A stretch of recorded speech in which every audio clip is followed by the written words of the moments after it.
누가복음 6장에는 예수님께서 평지에서 전하시는 4편의 설교가 담겨져 있습니다. 이 메시지는 예수님을 모르는 사람들에게 주어지는 설교가 아닙니다.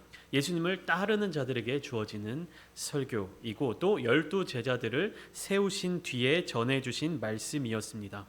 그러니까 예수님의 제자가 되는 것은 종착지를 의미하는 것이 아닙니다. 결승점을 의미하는 것이 아니에요. 예수님의 제자가 된다는 것은 시작점을 의미하는 것입니다.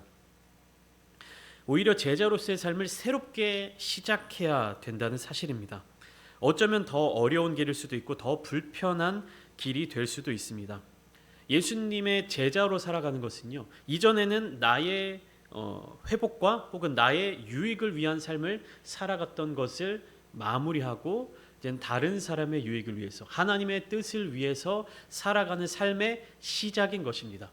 그러니까 우리가 예수님을 믿는다는 것, 예수님의 제자가 된다는 것, 하나님의 자녀가 된다라는 것은요, 그것을 향해서 목표를 가지고 이루고자 달성하고자 하는 결과물이 아니라 무엇입니까? 거기서부터 시작하는 거예요.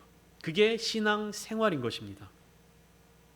누가복음 4장에서 예수님께서는 이사야의 말씀을 인용하시면서 메시아로서 이 땅에 내려오신 사명에 대해서 말씀하고 계십니다. 예수님은 성령으로 역사하셨으며 또 복음을 전하고 회복의 은혜를 베풀어 주셨습니다. 누가복음 4장 18절 19절에 이렇게 기록되어 있는데 제가 읽어드리겠습니다. 주의 성령이 내게 임하셨으니 이는 가난한 자에게 복음을 전하게 하시려고 내게 기름을 부으시고 나를 보내사 포로된 자에게 자유를, 눈먼 자에게 다시 보게 함을 전파하며 눌린 자를 자유롭게 하고 주의 은혜의 해를 전파하게 하려 하심이라 하였느니라. 이렇게 기록되어 있어요. 그러니까 예수님께서 이 땅 가운데 오신 이유, 그리고 오셔서 무엇으로 사역하셨는지, 어떤 목적을 가지고 사역하셨는지를 말씀하고 계시는 것입니다. 예수님에게 무엇이 임했다고요? 우리 주일학교 친구들 한번 대답해 볼까요? 예수님에게 누가 임하셨어요? 목사님이 조금 전에 성경을 읽어줬잖아요. 주의 성령이 내게 임하셨으니, 주의 성령이 내게 임하셨으니, 예수님이 이 땅에서의 삶을, 이 땅에서의 사역을 시작하실 때 성령이 함께 하셨다라는 사실을 우리가 누가복음 4장을 통해서 배웠습니다. 오늘 본문 말씀의 시작을 보면 우리가 예수님의 말씀이 누구를 향해 있는지를 더 잘 알 수가 있습니다. 27절, 28절 말씀을 보면 어떻게 시작하고 있습니까? 그러나 너희 듣는 자에게 내가 이르노니 라고 기록하고 있습니다. 그러나 너희 듣는 자에게 내가 이르노니, 이것을 세번역 성경에서는 뭐라고 번역하고 있냐면 내 말을 듣고 있는 너희에게 말한다 라고 번역하고 있어요. 그 자리에 예수님의 말씀을 듣고 있는 사람들이 누구입니까? 예수님의 말씀을 듣기 위해 나온 청중들이요, 예수님의 말씀을 듣기 위해 나온 제자들입니다. 그렇기 때문에 예수님께서 이 누가복음 6장을 통해서 제자들에게 주시는 말씀은 결국에 무엇이냐면 제자가 되기 위한 일련의 조건들이 아닙니다. 너희가 내가 지금 하는 말을 잘 듣고 그 말씀대로 행하고 그 말을 따라서 살아가면 너희는 내 제자가 될 수 있어 라고 예수님이 말씀하시는 것이 아니에요. 예수님께서는 반대로 얘기하시는 겁니다.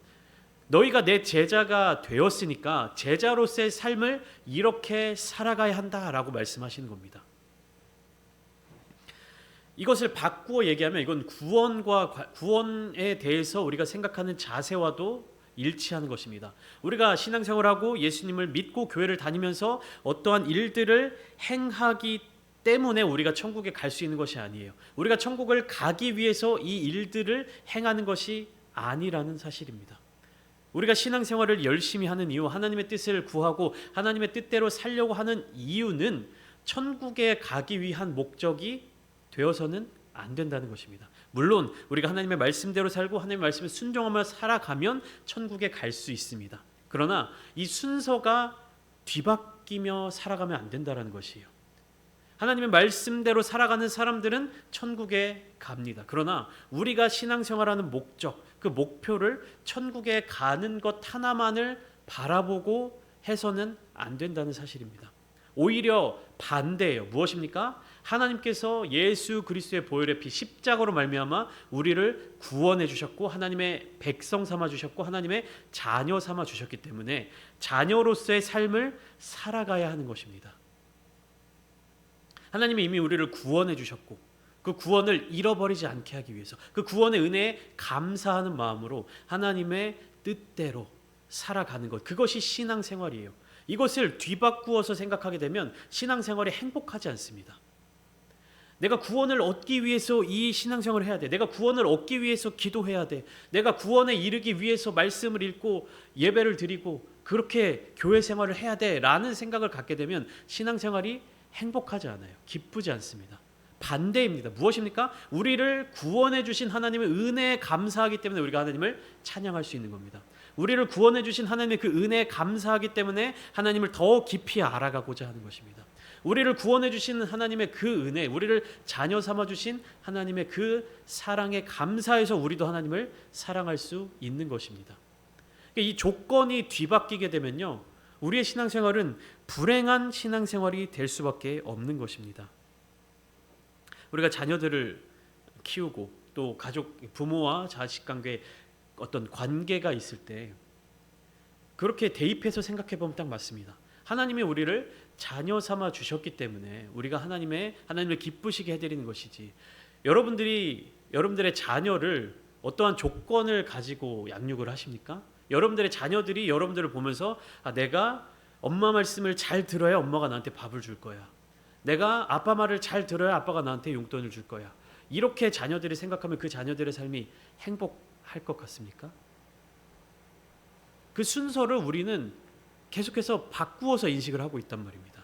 신앙생활을 하는 목적, 그 이유가 뒤바뀌어서는 안 됩니다. 그러면 우리의 신앙생활은 불행한 신앙생활, 그리고 어디에 매여 있는 신앙생활을 할 수밖에 없다는 사실입니다. 예수님께서는 포로된 자에게 자유를, 그리고 눈먼 자에게 다시 보게 함을 전파하고 눌린 자를 자유롭게 해주시기 위해서 이 땅에 오셨습니다. 그렇기 때문에 예수님은 믿는 사람들이, 그리스도인들이 가져야 할 자세들을 말씀하고 계십니다. 그런데 그 대상이 누구를 향하고 있냐면 27절 28절을 쭉 읽어보면 너희 원수를 사랑하며 그리고 너희를 미워하는 자를 선대하며 저주하는 자를 위하여 축복하며 너희를 모욕하는 자를 위하여 기도하라, 이렇게 말씀하고 계십니다. 누구를 향하여 있습니까? 원수를 향하여 있고, 너희 미워하는 자를 있고, 저주하는 자를 향하여 있고, 너희를 모욕하는 자를 향하여서 예수님께서는 사랑하고 선대하며 축복하고 기도하라고 말씀하십니다. 우리는 누구를 위하여 기도하고 있습니까? 누구를 향하여서 축복하고 있습니까? 누구를 사랑하고 있습니까? 예수님께서 분명하게 말씀하시죠. 원수를 사랑하며 너희를 모욕하는 자를 위하여 기도하라. 근데 우리가 기도하는 기도의 대상은 누구입니까? 나를 위해서 기도하고 있죠. 내가 사랑하는 사람들을 위해서 기도하고 있죠. 원수를 사랑하지 못하고 있고 나를 사랑해주는 사람들만 사랑하고 있습니다. 나를 미워하는 자를 선대하지 않아요. 근데 중요한 것은 무엇이냐면 여기에서 나타나고 있는 원수들, 그리고 미워하는 자, 저주하는 자, 모욕하는 자, 이 사람들이 내 실수로 혹은 내 잘못으로 내가 그 사람들에게 있어서 함부로 대했기 때문에 나의 잘못된 인간관계로 생긴, 즉 내가 똑바로 살지 못해서 만들어낸 적들이어서는 안 됩니다. 그러니까 우리가 살아가면서 나를 미워하는 사람이 생길 수 있죠. 나를 싫어하는 사람이 있을 수 있죠. 나를 모욕하는 사람들이 있을 수 있습니다. 그런데 그 나의 대적자들, 쉽게 말해서 나의 대적자들이 나의 실수 혹은 나의 잘못으로 나를 미워하는 사람들이어서는 안 되는 겁니다. 누가복음 6장 22절, 지난 시간에 함께 나눴던 말씀 이렇게 기록되어 있는데요. 인자로 말미암아 사람들이 너희를 미워하며 멀리하고 욕하고 너희 이름을 악하다 하여 버릴 때에는 너희에게 복이 있도다, 이렇게 기록되어 있어요. 누구로 말미암아 나를 미워하면 사람들이 나를 미워하는데 누구로 말미암아? 인자로 말미암아, 예수님으로 말미암아 나를 미워할 때, 내가 내 친구한테 거짓말을 했어요. 그럼 속았다는 생각이 들어서 그 친구가 나를 미워할 수 있잖아요. 내가 친구를 괴롭혔어요. 물건을 빼앗았어. 그럼 나에 대해서 그 친구가 되게 나를 미워하고 싫어할 수 있잖아요. 그런 거 말고 내가 정말로 예수님을 사랑하는 삶을 살아가는 것으로 말미암아 그것을 비난하고 모욕하는 사람들, 내가 예수님을 따르기로 결단했기 때문에 나를 싫어하는 사람들, 그 사람들을 사랑하고 선대하고 축복하며 그 사람들을 위해서 기도하라라고 말씀하시는 것입니다. 내가 미움받을 짓을 했기 때문에 미워하는 사람 말고, 내가 다른 사람들에게 잘못하고 함부로 대하고 했기 때문에 나를 싫어하는 사람들 말고, 세상이 예수님을 미워하고 내가 예수님의 말씀대로 살아가기 때문에 나를 미워하는 그 사람들을 향하여서 예수님은 사랑하라라고 말씀하고 계시는 겁니다. 29절부터는 이제 구체적인 사례들을 예수님께서 말씀하시죠. 너의 이 뺨을 치는 자에게 저 뺨도 돌려대며. 마태복음에서 어떻게 나와 있죠? 오른편 뺨을 때린 자에게 왼뺨도 돌려대며라고 기록되어 있죠. 예수님을 따르기 때문에 받게 되는 핍박에 대한 이 개인적인 적용의 구체적인 내용들이 기록되어 있는 거예요. 잘 보시면 27절과 28절은 너희들이라고 말씀하고 계십니다. 너희들. 근데 29절은 뭐라고 기록되어 있습니까? 29절 30절은 너의 이 뺨을 치는 자, 너의, 너 한 사람. 27, 28절은 너희들인데 29절은 너의, 그 다음에 내 겉옷을 30절 내게 구하는 자에게 주며, 이렇게 기록돼요. 개인적인 적용을 말씀하고 계시는 겁니다. 이 말씀 익숙하죠. 너의 이 뺨을 치는 자에게 저 뺨도 돌려대며 내 겉옷을 빼앗는 자에게 속옷도 거절하지 말라. 내게 구하는 자에게 주며 내 것을 가져가는 자에게 다시 달라 하지 말며로 쭉 말씀이 이어지고 있는데요. 이것은 유대교의 율법 중에 그 말씀이 있습니다. 눈에는 눈으로, 이에는 이로, 눈이 뭐 이렇게 해서 동해보복법이라는 그런 율법, 그다음에 고전 함무라비 법전에도 나와 있는 법이 개념이 있는데, 무엇입니까? 눈에는 눈으로 갚고 이에는 이로 갚아라 라는 것이 내가 당한 것은 반드시 갚아줘라 이런 의미가 아닙니다. 유대교의 눈에는 눈으로 이에는 이로라는 이 개념은 사실은 누군가 나를 향하여서 내 눈을 다치게 했으면 너가 그 사람에 대해서 보복을 할 때에는 그것 이상으로 보복하지 말라는 제한을 걸어둔 겁니다. 누군가가 실수로 나의 일을 상하게 했다라고 하면 너는 그 사람의 그 일을 상하게 한 것 이상으로 해를 가하지 말아라 라는 메시지인 거예요. 그러니까 눈에는 눈으로 이에는 이로, 내가 당한 것을 반드시 똑같이 보복해라 이것이 아니라 너가 그런 일을 당했을 때 그 이상의 복수를 하지 말라라는 메시지입니다. 그런데 예수님은 거기에서 더 한 단계 나아가는 계명을 주시는 것이죠. 너의 뺨을 치는 자에게 너도 똑같이 뺨만 때려라. 다른 때를 구타하고 한 대 맞았는데 두 대 때리지 말고 한 대만 때려라. 구약의 율법은 이렇게 가르치고 있는데 예수님은 어떻게 가르치십니까? 너의 이 뺨을 때리는 자에게 다른 쪽 뺨도 돌려대며. 근데 이것이 그리스도인들을 향한 핍박이 오거나 불합리한 대우를 받게 될 때 무기력하게 포기하거나 그들에게 모든 처분을 맡기라는 의미는 아닙니다. 이 뺨을 맞을 때 저 뺨을 돌려대라라는 말은요, 그러한 핍박이나 박해가 올 때 무기력하게 그들에게 너의 처분을 맡겨라라는 뜻이 아니에요. 그러니까 겉으로 드러나는 이 예에 집중하는 것이 아니라 예수님께서 이러한 메시지를 주시는 근본적인 마음을 깨달아야 되는 것입니다.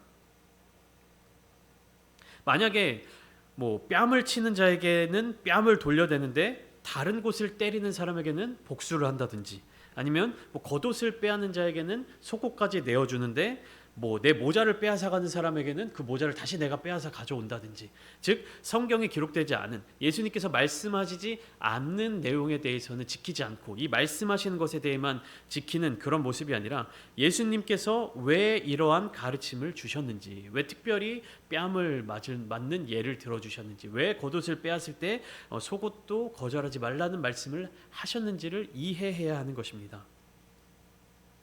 근본적인 자세, 그리스도인들이 가져야 되는 근본적인 그 마음에 대해서, 그 심령에 대해서 말씀해 주시는 것입니다. 그래서 더 나아가서 30절부터 31절까지 보면 남에게 대접을 받고자 하는 대로 너희도 남을 대접하라.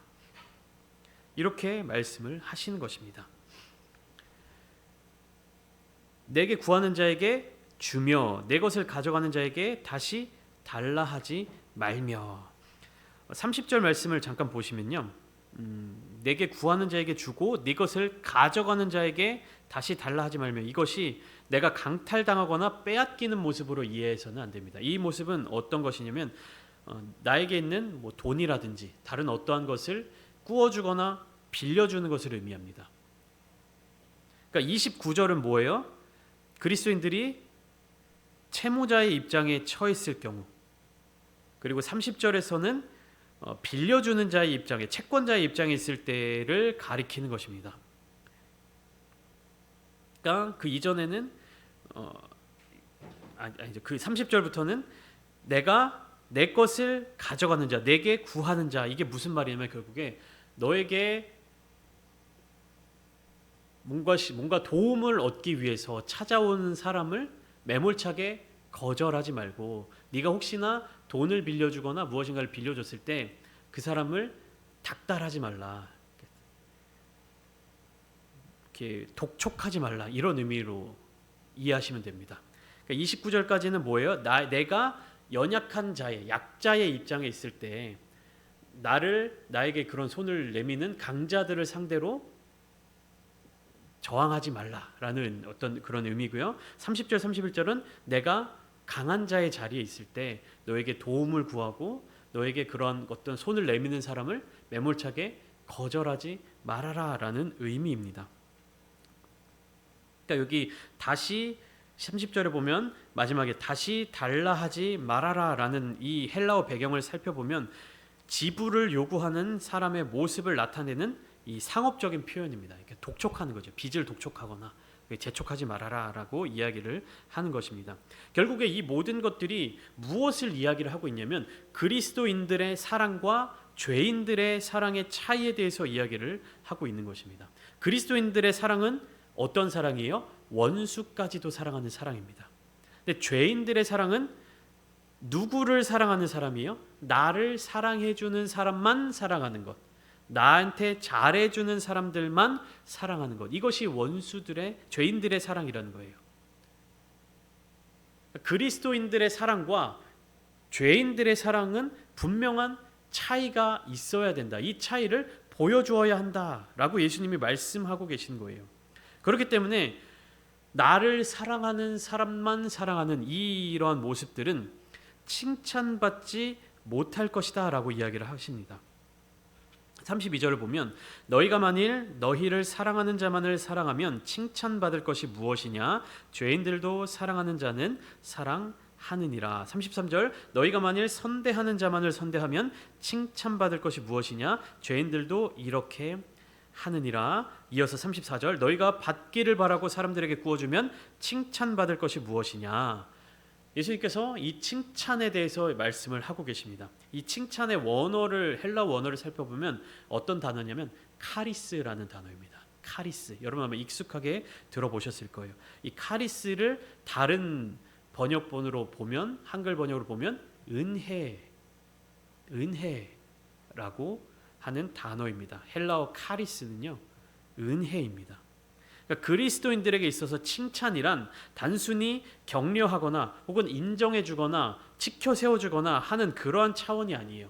그리스도인들에게 있어서 칭찬받는다라는 개념은 구원받고 그 다음에 하나님 나라에 쌓이는 상급까지 연결되는 하나님의 은혜를 뜻합니다. 이 복음서를 살펴보면 칭찬받는 자들에 대한 이야기들이 나오잖아요. 또 달란트를 받는 종들의 이야기에 있어서 칭찬받는, 또 지혜롭게 일한 어떤 청지기에 대한 칭찬이라든지, 이 복음서의 예수님의 비유의 말씀 가운데 칭찬에 대한 말씀들이 많이 있죠. 이 칭찬이라고 하는 것이 결국에 무엇이랑 연결되어야 하냐면 하나님의 은혜, 그리고 하나님의 은혜로 말미암아 우리가 천국에 이르러서 받게 되는 상급, 그렇게 연결해야 하는 것입니다. 그렇기 때문에 예수님께서 지금 너희가 선대하는 자만을 선대하면 칭찬받을 수 없다. 너희를 사랑하는 자만을 사랑하는 사람들은 칭찬받을 수 없다. 이 말은 그냥 우리가 인정해주고 치켜 세워주고 하는 그런 개념이 아닌 거예요. 구원의 영역, 하나님의 나라의 영역과 연결된다는 것입니다. 은혜를 기억하는 사람은 사랑한다는 거예요. 사랑하고 선대하고 또 보상을 바라지 않는 자들에게는 하나님이 주시는 큰 상이 임하게 될 것이며 또 지극히 높으신 이의 아들이 되리라는 말씀을 주십니다. 여기에서는 그리스도인들이 원수까지도 사랑해야 하는 이유를 더욱 직접적으로 말씀해 주고 계시는데요. 35절과 36절을 보면 그는 은혜를 모르는 자와 악한 자에게도 인자하시니라. 너희 아버지의 자비로우심 같이 너희도 자비로운 자가 되라. 이렇게 말씀하고 계세요. 결국에는 무엇이냐면 그리스도인들은 하나님의 성품을 알고 그 성품을 닮아가야 한다는 것입니다.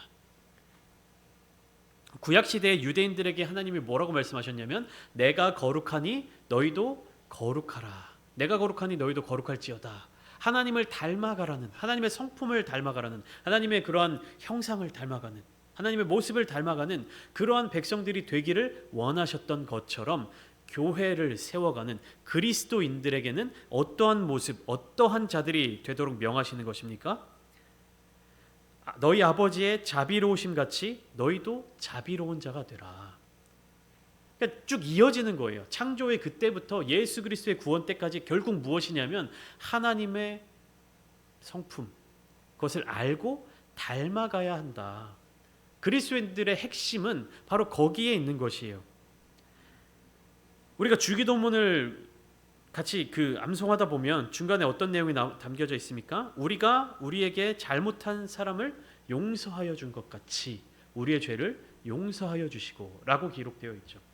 우리가 죄를 용서해 주면 하나님께서도 우리를 용서해 주신다 라는 개념인 것이죠. 분명한 하나님의 기준이 담겨져 있으며 하나님이 원하시는 모습 그리고 하나님의 뜻을 알려주셨습니다. 그리스도인들이라고 하면 바로 이러한 하나님의 뜻에 합당한 삶을 살아내야만 하는 것입니다. 우리의 삶의 자리 가운데 모든 주권이 결국에 누구에게 있다는 것입니까? 하나님께 있다는 것입니다. 남을 비판하거나 정죄하지 말아야 하는 중요한 이유는 우리 자신이 바로 그 비판과 정죄를 받을 사람이기 때문입니다. 이것은 용서하라와 주라라는 명령의 경우도 마찬가지이죠. 남을 용서하고 남에게 주어야 하는 이유는 우리 자신이 하나님께로부터 용서받아야 할 사람이고 용서받은 사람이고 또 하나님으로부터 그런 모든 은혜로 말미암아 살아가야 하는 사람들이기 때문입니다. 예수님의 설교 평지에서 주시는 이 첫 번째 메시지는 바로 이 사실을 믿는 그리스도인들이 잊지 않고 기억하라는 의미입니다. 그러니까 원수를 사랑하라라는 이 메시지 안에 담겨져 있는 것은 결국에 네가 그렇게 할 수 없음에도 불구하고 그렇게 해라라는 그런 1차원적인 메시지를 전하는 것이 아니라 내가 왜 예수 그리스도를 따르기로 결심했는지 그리고 예수 그리스도를 따르기로 결단한 제자들이 살아야 할 삶의 모습이 무엇인지 그 핵심을 짚어주고 계신 거예요. 그렇기 때문에 밤새 기도하시고 다음날 아침 제자들을 부르시고 12사도를 세우시고 그리고 거기에 모인 예수님의 말씀을 듣기 위해 모인 제자들을 향하여서 이 메시지를 전달하고 계시는 것입니다. 제자란 무엇입니까? 예수님을 따르는 사람들을 의미합니다. 제자란 무엇입니까? 그리스도인을 의미하는 것입니다. 그리스도인이란 예수님을 따라가야 하는 사람이고 예수님을 닮아가야 하는 사람이고 하나님의 말씀에 합당한 삶을 살아가야 하는 사람들이라는 사실입니다. 원수를 사랑하라 이 한마디의 말을 지켜내기 위해서 우리는 우리의 삶에 얼마나 많은 부분들을 내어놓아야 하는지 얼마나 많은 부분들을 포기해야 하는지 그리고 얼마나 하나님의 뜻을 알기 위해 몸부림쳐야 하는지 그 부분에 대해서 예수님께서는 설교 말씀을 통해서 이 메시지를 통해서 제자들에게 전달해 주고 계시는 것입니다. 오늘 이 시간 우리가 함께 기도하실 때 모든 주권과 기준이 하나님께 있음을 기억하고 우리가 하나님의 자녀로서 우리가 하나님의 백성으로서의 삶을 회복하기를 원합니다. 내가 무엇인가를 해야만 구원을 받기 때문에 그 일들을 행하는 것이 아니라 하나님께서 우리를 구원해 주시고 자녀 삼아 주신 그 은혜에 감사함으로 그렇게 행할 수 있게 하여 주시옵소서. 그렇게 하기 위해서는 무엇이 필요합니까? 하나님이 우리를 구원해 주신 그 구원의 은혜가 얼마나 큰지, 그 은혜가 얼마나 감사한 일인지, 우리로서 얼마나 감당할 수 없는 큰 은혜인지 그것을 깨닫게 하여 주시옵소서. 하나님의 자녀로서, 하나님의 백성으로서 살아가겠습니다. 그렇게 다짐하며 결단하며 기도의 자리 가운데 나아가시는 이 시간 되시기를 주님의 이름으로 축복합니다.